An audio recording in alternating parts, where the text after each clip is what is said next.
Assalamualaikum warahmatullahi wabarakatuh.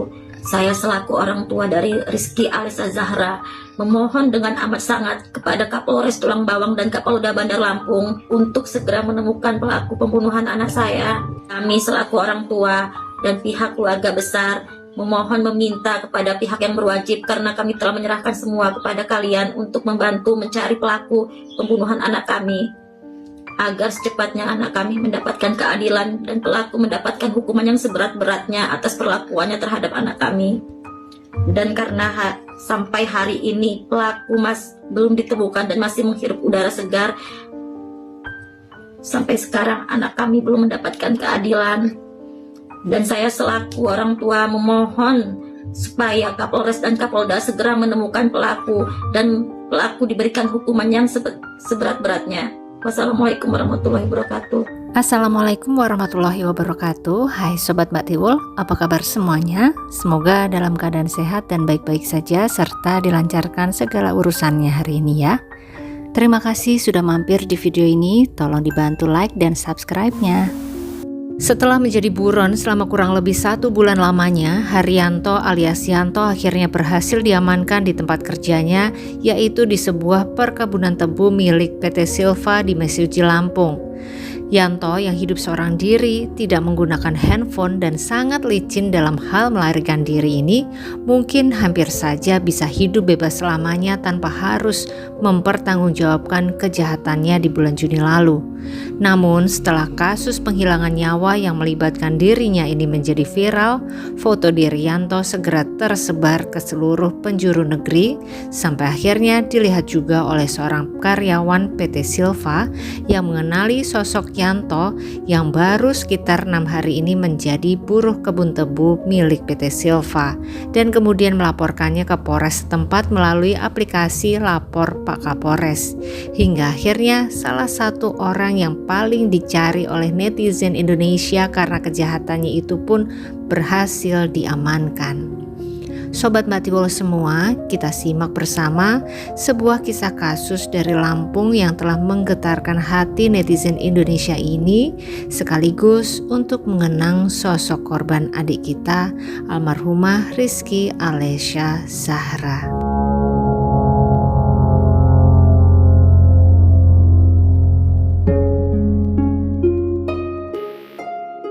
Rizky Alesya Zahra atau biasa dipanggil Zahra adalah seorang gadis kecil berusia 9 tahun yang lahir pada tanggal 4 Februari 2016 dan saat ini tengah bersekolah di kelas 2 SD di Tulang Bawang, Lampung. Zahra merupakan anak kedua dari 3 bersaudara dari pasangan suami istri Bapak Ari Davitra dan Ibu Safrilia Somat. Pak Ari dan Bu Safrilia sendiri bekerja sebagai buruh kebun tebu di PT Indo Lampung Perkasa, dan mereka sekeluarga menempati sebuah bedeng atau mes sederhana khusus untuk karyawan PT di sana. Namun si anak pertama atau kakak dari Zahra tinggal dengan sang nenek di tempat lain, baru pulang ke rumah saat sekolah sedang libur. Sebagai anak tengah dan satu-satunya anak perempuan, Zahra tumbuh menjadi pribadi yang sangat dewasa sobat, lebih dewasa dari umurnya.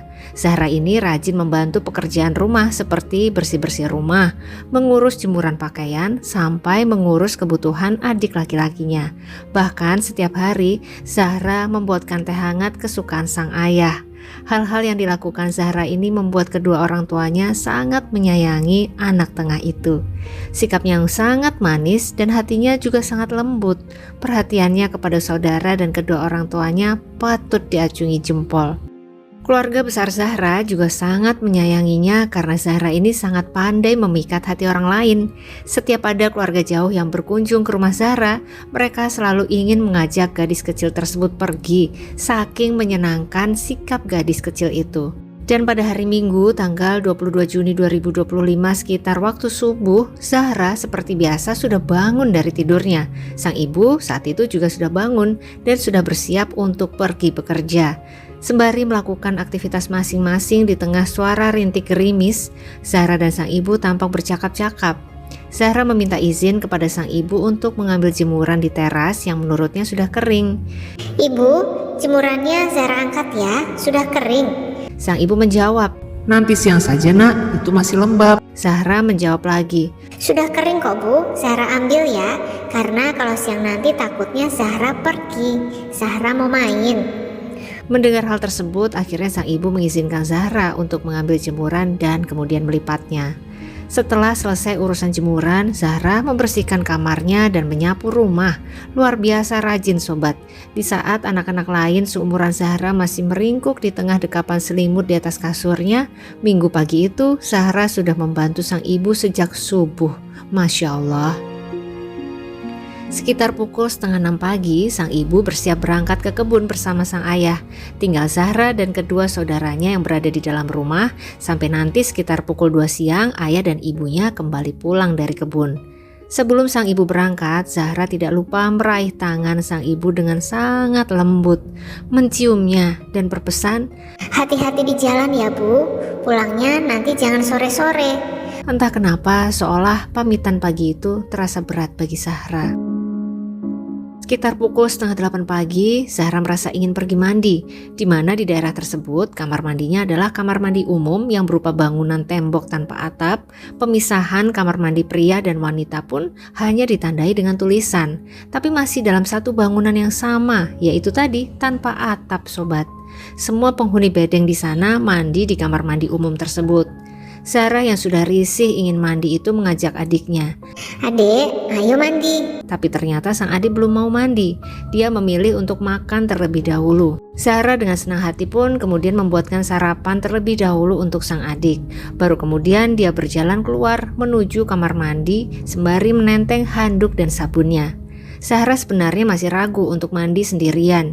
Maka dia mencoba mengajak teman-temannya untuk berangkat mandi bersama. Tapi ternyata tidak ada seorang pun temannya yang mau mandi sepagi itu di hari Minggu. Akhirnya terpaksa Zahra berangkat sendiri. Dan tanpa dia sadari, ada sepasang mata yang mengawasinya saat sedang mandi. Setelah selesai mandi, Zahra mendengar dirinya dipanggil.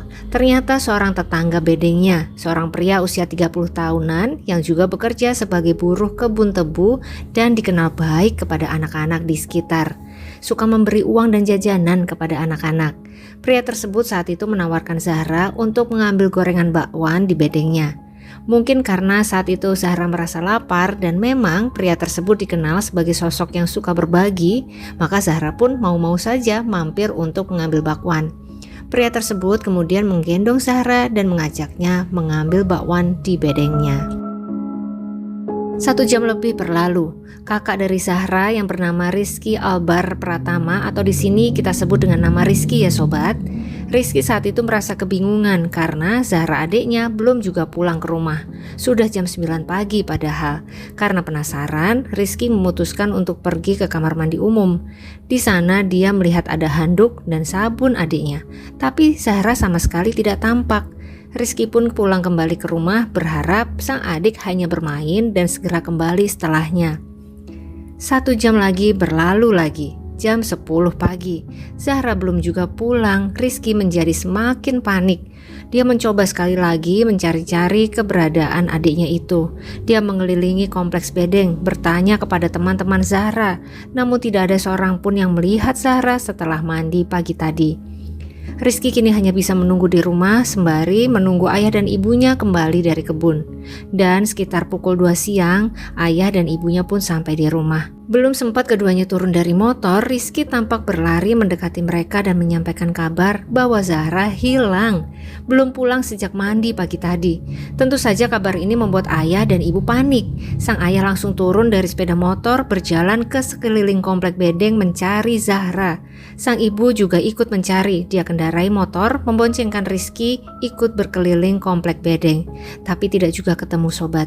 Mereka sempat berpikir apakah Zahra tenggelam atau Zahra hanyut karena handuk dan sabunnya ada di kamar mandi, serta berbagai kemungkinan-kemungkinan lain berkelebat di benak mereka. Sampai sore hari, Zahra tidak juga ditemukan.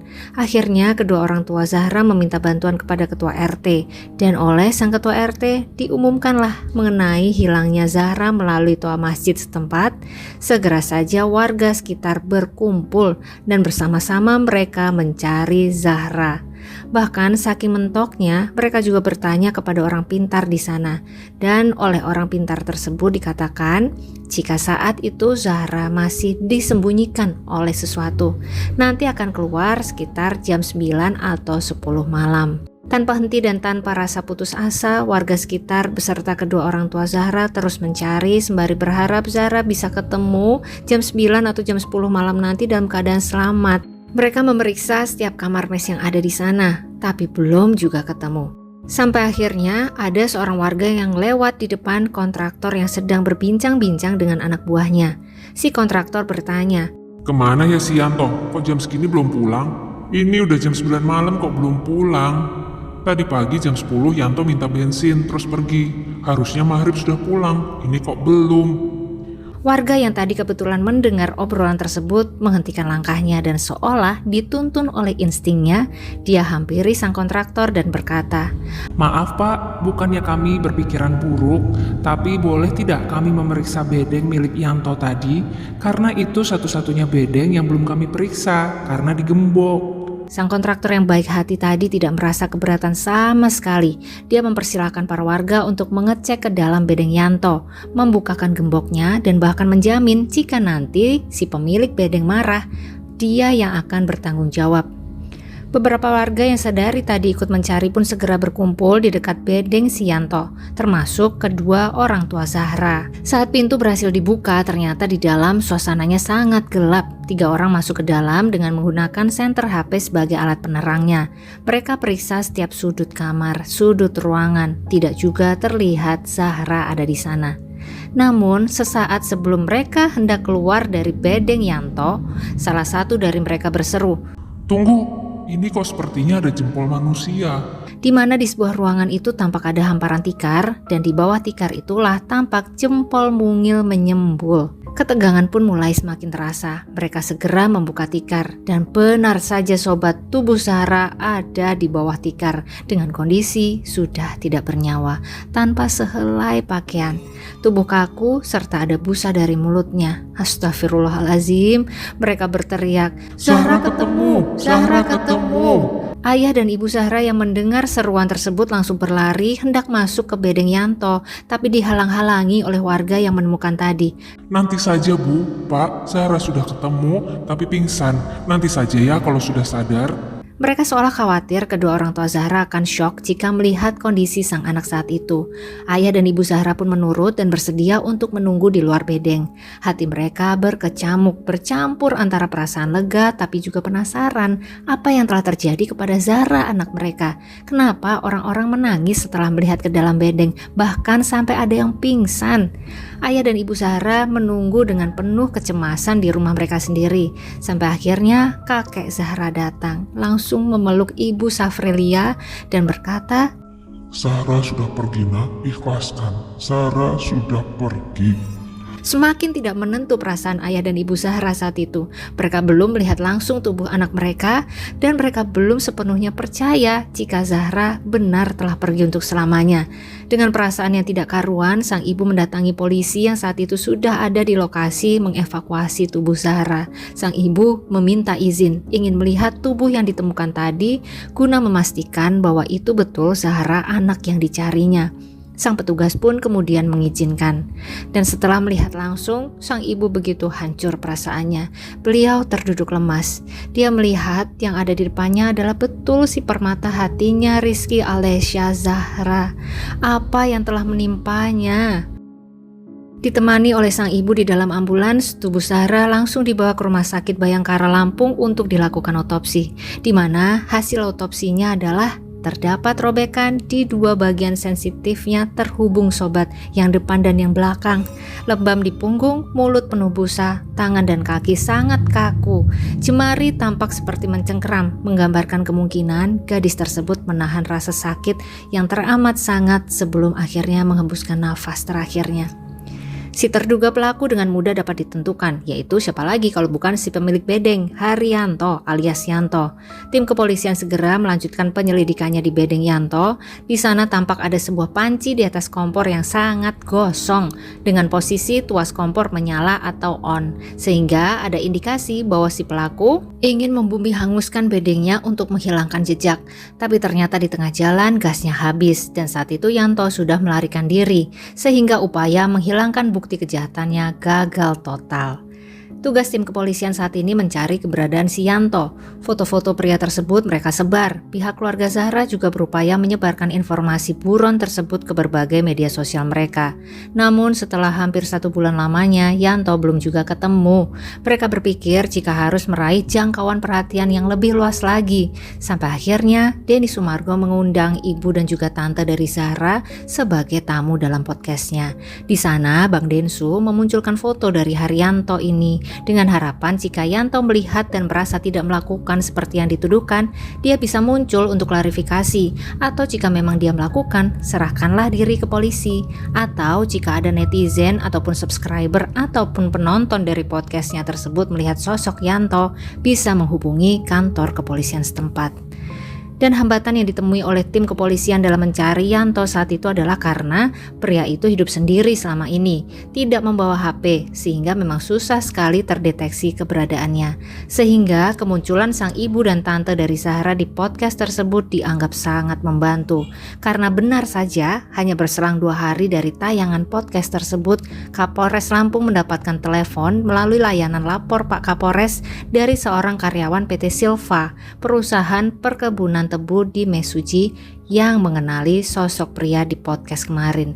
Pria tersebut bernama Haryanto. Baru 6 hari dia bekerja di PT Silva. Tidak menunggu lebih lama lagi, tim kepolisian segera bergerak menuju ke perkebunan tebu tersebut dan mereka menemukan Haryanto, pria yang sudah 1 bulan lamanya mereka cari. Saat hendak ditangkap, Yanto sempat berusaha melarikan diri sobat, sehingga 2 timah panas pun dihadiahkan ke kedua kakinya. Yanto berhasil diamankan dan dibawa ke markas untuk dimintai keterangan. Berdasar keterangan Yanto, si tersangka, dia melakukan pemerkosaan kepada Zahra karena merasa tergoda saat melihat si korbannya tersebut mandi pagi itu. Untuk motif tersangka melakukan tindakan itu adalah karena rasa tergoda atau nafsu ketika melihat korban sedang bersih-bersih di sumur. Dan saat si korban berusaha melawan, Yanto membekapnya sampai akhirnya si korban kehilangan nyawa. Setelah dia menyembunyikan tubuh Zahra di bawah tikar, dia nyalakan kompor dan langsung pergi meninggalkan bedeng, lari tanpa arah tujuan yang jelas. Bahkan dia mengaku dia sempat 1 minggu bersembunyi di bawah jembatan di sebuah daerah dan bertahan hidup dengan memakan ikan dari sungai. Setelah itu dia berpindah-pindah lokasi sampai akhirnya seminggu sebelum tertangkap dia bekerja di PT Silva. Atas tindakannya tersebut, Yanto dijerat dengan pasal berlapis, yaitu pasal 338 KUHP mengenai pembunuhan, pasal 81 ayat 5 Jungto pasal 76D UU Perlindungan Anak, dan pasal 6 Jungto pasal 15 ayat 1 huruf G dan O UU nomor 12 tahun 2022 tentang tindak pidana kekerasan seksual dengan ancaman hukmat sobat. Semoga saja bisa dijatuhi hukuman semaksimal mungkin ya. Pasal yang disangkakan adalah pasal 338 KUH pidana, untuk ancaman pidananya adalah 15 tahun penjara maksimal. Kemudian atau pasal 81 ayat 5 untuk pasal 76 huruf D Undang-Undang RI nomor 17 tahun 2016 tentang penetapan peraturan pemerintah pengganti Undang-Undang nomor 1 tahun 2016 tentang perubahan kedua atas Undang-Undang nomor 23 tahun 2002 tentang perlindungan anak menjadi undang-undang dengan ancamannya maksimal adalah hukuman mati. Atau pasal 6 Junto pasal 15 ayat 1 huruf G dan O Undang-Undang RI nomor 12 tahun 2022 tentang pidana kekerasan seksual dengan ancaman maksimal adalah 12 tahun. Dan kita doakan bersama semoga adik kita Rizky Alesya Zahra binti Arida Fitra sudah berbahagia bermain di taman surganya Allah. Serta untuk Bapak Ari, Ibu Safrilia dan seluruh keluarga besar yang ditinggalkan senantiasa diberi kekuatan, ketabahan serta kesabaran dalam menghadapi ujian ini sampai kelak dipertemukan kembali di surganya Allah. Amin ya Allah. Demikian sobat, kisah kasus dari Lampung yang lagi-lagi mengingatkan kita semua untuk selalu waspada karena predator anak banyak berkeliaran, seringkali dalam wujud yang sama sekali tidak mencurigakan. Selalu hati-hati dan jangan lupa berdoa memohon perlindungan Allah ya. Terima kasih buat sobat Mbak Tiwul semua yang menyimak sampai akhir. Jangan lupa like-nya dan sampai ketemu lagi di kisah-kisah selanjutnya. Selamat beraktivitas kembali. Wassalamualaikum warahmatullahi wabarakatuh.